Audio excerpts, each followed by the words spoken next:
Hi everyone, welcome. I just stand up, it's kind of more comfortable. So, as Nelly was saying, I'm the head of Campus Madrid, a new space for entrepreneurs that just opened 3 months ago here in Madrid. And just to start, I want to show you a little video so that you see the transformation that this venue has had to become what is now Campus Madrid, and also get a little bit of a feeling of the mission of this space. So if we can watch the video. Spain is the place to come. It's amazing weather, it's a great place to live. We have great engineers, we have very motivated people. You have all the ingredients that you need for creating your life and your business. Have you heard about sangria and the sun?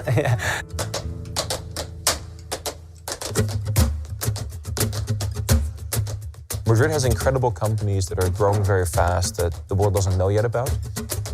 We've gone through a great evolution in the startup community in the last 5 years, and now it's the time to really help the startups from Spain go global. Campus Madrid is Google's space for entrepreneurs to come together, to learn, connect, and build companies that will really change the world. This is basically going to be the anchor for all those people that have been doing stuff around the entrepreneurial ecosystem, and it's going to be the anchor that brings them together to collaborate. Madrid today doesn't yet have a neighborhood for tech startups, and I believe the Google campus is in a unique opportunity to create a neighborhood where tech startups will actually all come together. The most important thing is that now you feel there's a community with you can share experiences, you don't feel alone. It's just the one thing that we're missing, the one link that's going to bring everyone together to collaborate. This is Spain's time. This is our time. Come join us.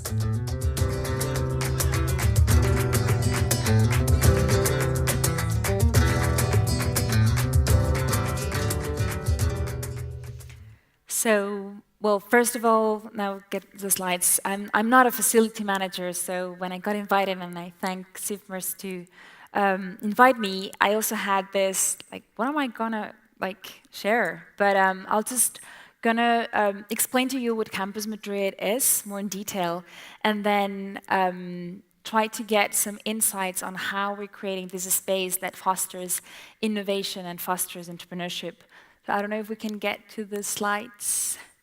Well, so the story behind Campus Madrid is also the story behind Google. So when Google was founded a little bit more than 15 years ago, it was founded not in, many people say it was founded in a garage, that everything started in a garage. But it started actually in a campus. It started in Stanford, in a space where interaction happens, where there's tons of talent, and where there are many places where students from different backgrounds get together with professors and for people from the industry. So that's where Google was born.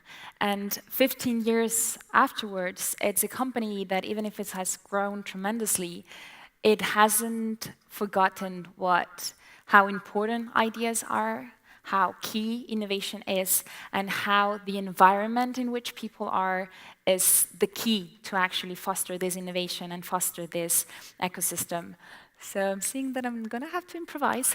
But so just to following that, 4 years ago, they realized that even if Google was doing supporting by investing in startups through Google Ventures, acquiring innovation and acquiring startups, and being somehow related to the startup ecosystem, they were not giving back in an organized way. They were not giving back to the community and trying to foster new ecosystems around the world to actually create the environment that would nurture and that would allow new startups to actually grow and change the world. So 4 years ago, they launched Google for Entrepreneurs as this initiative, whose mission was actually to bring together communities. I don't know if you realized that a whole video about a building, no one has talked about the really physical space. It's all about, it transcends, the community transcends the space itself. by creating, actually bringing together communities, by creating spaces for startups and where they could learn and we hope work, of course, on their projects. So actually, campus is the fourth that has been open in the world after London, Tel Aviv, Seoul, and now Madrid. So as someone from Madrid, I'm very proud and really it's a great news for us that has actually put us in the map of entrepreneurship and innovation by having Google choose for the fourth city in the world to actually be the new campus to be in Madrid.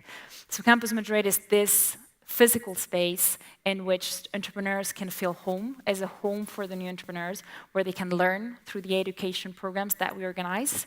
They can connect with the communities, this place to go, this neutral place to go for everyone, and a place where they can work on their projects and actually, we hope, make them global. So one thing, for example, from campus is that there's not one single Google logo around. It's Campus Madrid. So that's the first thing. It's a neutral space where everyone feels totally welcome. And it's actually a shame that I cannot show you the space. But okay, I'll carry on. And so okay, awesome. So this was all Google, Stanford, our mission. Okay, and then this is the venue. This is the building. And it's actually pretty cool because it was founded in 1892 by Isaac Peral, like maybe from those or not, but it was the Spanish inventor of the submarine, and this was a factory for industrial batteries. And so they've got a little plaque at the entry, and we hope to have in the short or long term actually some more plaques saying here whatever great company was founded, and so we're working on it. So in 6 to 7 months, the transformation that you've seen in the video has gone through, and many people are asking, like, why such a technological company, such a high-level, innovative company has chosen a physical space to actually foster innovation and foster. So this is, I think, the key also message on how we believe in the power of physical spaces to make things happen, to create opportunities and to create interaction among people. So, well, this is how it's organized, the space. So it's 2,500 square meters of space divided in 3 key areas. One in yellow is the cafe and is the entry. And this is a free co-working space. Then we've got the event space for all the community events. I'll go deeper into it. And then we've got the co-working. So as you can see from day one and from this first second anyone enters the space, you're entering a cafe full of entrepreneurs and people working. And at the same time, you can from there view what's going on in the event space, as it's a see-through window. So kind of here, just the moment you enter the space, you're viewing a explosion of activity, of innovation happening, and that is a key factor. So as I was saying, the cafe is the heart of campus, and here it's a free co-working space. Anyone can come in. You just need to register as a member, because it's not an open doors cafe for anyone. It's a kind of like a workspace. So in terms of management, we actually had to create kind of a club. So everyone has to be a member, and as soon as they register online, very easy through a form, they get a badge. And with a barcode reader, and they just can't come in and come out. So they really feel home. They don't have to go through anyone to enter the space every day from 9 to 7 to come in and work. It's their home. They just get in as if it was an office, but none of them are Googlers. None of them are workers from Google. There's just 2 people from Google working there. And this is a space, in which they'll have free access to Wi-Fi, a cafe that is running the space, and that they can just have lunch and cafe, but they're not obliged to get any consumptions. And also they're surrounded by entrepreneurs and surrounded by people that are working like them and working on building projects. Then we've got the 2 levels of the co-working, and this is something that we decided at Google, it wasn't up to us to actually manage those floors, that as we wanted to bring startup communities together, we had to work with those stakeholders of this ecosystem. So the second level is managed by an accelerator called Seed Rocket, founded in 2008 in Barcelona. And so they manage the whole process, and they've got 24 startups sitting there. And in the third floor, we've partnered with Tech Hub, which is a global community of workspaces, and they manage that floor. And we kind of work as a family in which each is in charge of one floor, but at the same time we'll work together with the same goals and the same mission of bringing content, bringing communities, and making our startups grow. And then we've got the event space, an amazing community event space with capacity for 200 people that is offered for free for anyone that wants to run an event at campus, as long as it's for entrepreneurs and as long as it brings value to the ecosystem. And the whole system of how it's designed, it's very, very, very complicated in its inside. I have no idea of how is it done, but it's very high technological. But for the user, it's plug and play. They just need to bring their laptop, they plug, and they run their event. So this is also a detail on how we went to do a very, very high-level system for all the AV, so that everyone could just feel like home. I just come in, I get the space, I plug, I start to run my conference without having to deal with anyone actually from campus. We're there for support, but they don't really need us. And then, I'll go quicker into this because this is not. It's all the educational layer. We organize tons of programs of education for the entrepreneurs, from campus exchange, in which we bring startups from all around Spain to spend a week, and then we organize workshops and mentoring, and they met people from the industry and VCs. We organize talks at campus with high inspirational speakers, international speakers, investors, and so on. More the great conference with 200 people. But we also organize mentoring at campus, mentoring sessions in which is one-on-one sessions in which Googlers volunteer to help startups in a specific matter. And there's also programs for Campus for Moms, because and I think this is something that is also how the building is done, is we want to create a space that is inclusive. So for that, we open doors to communities. It seems like startups is just for young guys that are with sneakers and t-shirt with the logo of the startups, and they're 25, but not. So entrepreneurship has no age, has no race, has no condition. So we want to open doors for these groups that might not feel so comfortable in a space where they're just talking about startups and tech, and open these doors through specific programs, but then we want them in for the overall community. And there's just some insights, I think, and in my humble experience of having been running this space for 3 months, how we're creating a space that actually nurtures collaboration and innovation. And first of all is focus on the user. You really need to know who is going to be using that space and be open to their feedback constantly. So for something as simple as you need to have great Wi-Fi access, you need to have plugs all around everywhere. It's just an obsession for whenever they were constructing. I was just obsessed with more plugs, more place to connect. We're constantly with our laptops. The lights, the space in which they can feel that you can change. These people are working here from 9 to 7. They normally don't even move, and you need to offer different spaces so that they can go through different processes. The time to concentrate. We've got a set of booths in where they're kind of in a cocoon and they can work and concentrate on their projects. But there's also a time to network. So we've got some spaces that are more like sofa space in which they can just grab a coffee and talk about something more openly, or even we have great reference and successful entrepreneurs coming in, and we haven't created any VIP room. You come and you just mingle. You're just one of us. You're just the same of us. So it's no creating spaces in which Martin Versasky or whomever comes can actually be a part of the community. If you come, you're part of the community. Time also to look for inspiration on your own, just to relax and think about and change attitude and just go and try to solve a problem differently. And also time to relax. Because as we were saying, the word we keep saying is this is a home for you and this is a community. This is not a workspace. this is a whole environment in which you have to go through the ups and downs of entrepreneurship and so on, and you need to be able also to have fun and relax and just do some not that much serious stuff. And it has to be accessible for everyone. We've got a mother's room that we've changed to parents' room, as well as the campus for moms, now campus for moms and dads. And it has to be accessible for everyone. We're also, for example, in Campus Tel Aviv, they're even working with entrepreneurs to actually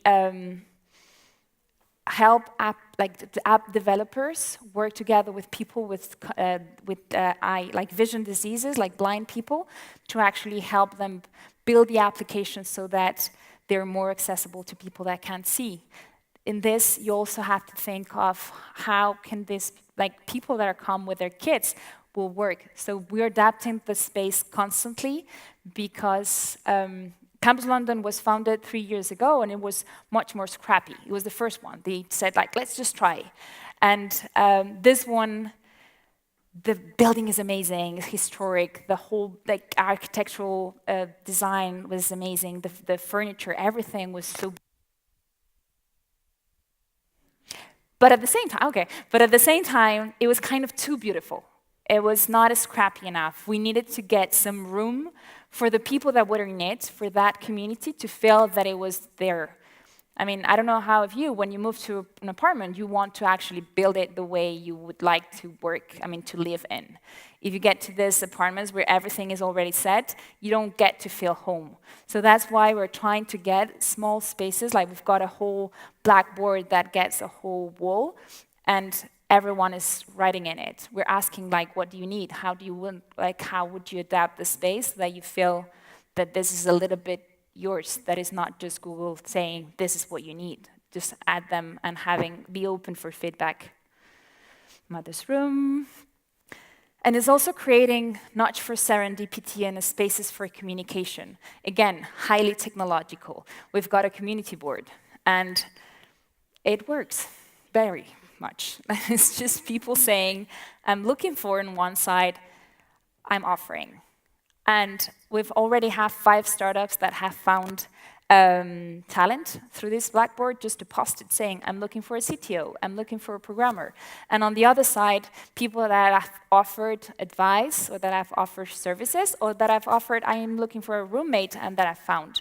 So it just creates spaces in the whole where you kind of nurture that. And in this, all the team is involved in it. The security guys, the reception, the people that run the cafe, and us. We're constantly with that in mind, so that each time we get the opportunity, we say, have you met? Like when the guys that run the cafe, we told them, every now and then when you see 3 people in line, why don't you ask them while they're waiting, do you know each other? And so this is just details that we get to actually nurture serendipity and nurture interactions among the people. And then, as I was saying, there are many things that are going on at campus every day. We are running 3 events a day, and we're running, since we opened, 60 events. We've hosted 60 events, from the mentoring I was telling you to big talks and so on. So we need flexibility.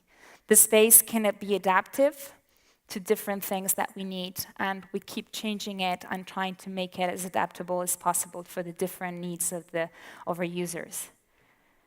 And always as simple as possible, so that everyone can and use it and feel home with it. And so it's not overcomplicate stuff. We all just keep creating social networks so that people, and a community board ends up being kind of the solution for people to communicate. And yeah, I wanted to give, and yeah, I realized that I don't have yet a picture of the team. So this is why I voluntarily just not made up one, and I don't have it. So my homework for next week is actually to make great people of our team. And it's actually, this is something that it's key, because we're dealing with an immense amount of people coming in and out. Some of them we know, some of them we don't.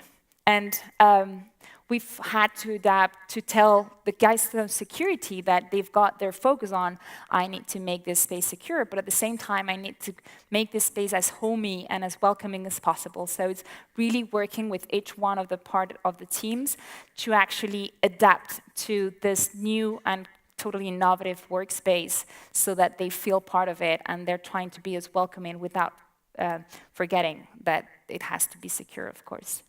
And well, this is just the impact, so it does no matter, and we're already more than 6,000 members in 3 months, and 25% of those are women, and I think I overpassed my time, so just come join us. Thank you very much.